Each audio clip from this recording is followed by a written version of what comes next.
What's up, everybody? Here at the range today to talk about this potato gun, this Spud gun, as an EDC. Have you ever thought about less lethal? Some people don't feel comfortable carrying a 9mm with 23 rounds in it, or a 5.7 by 28. Some people want to go less lethal. So this is something that I would seriously consider. A potato gun, a Spud gun. Almost 6 foot tall, or right about 6 foot tall with a 4-foot barrel. Let's see what it'll do. Let's get her loaded up. This is how you load a Spud gun with hairspray.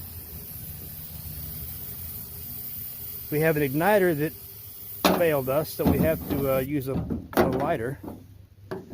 Let's get set up here.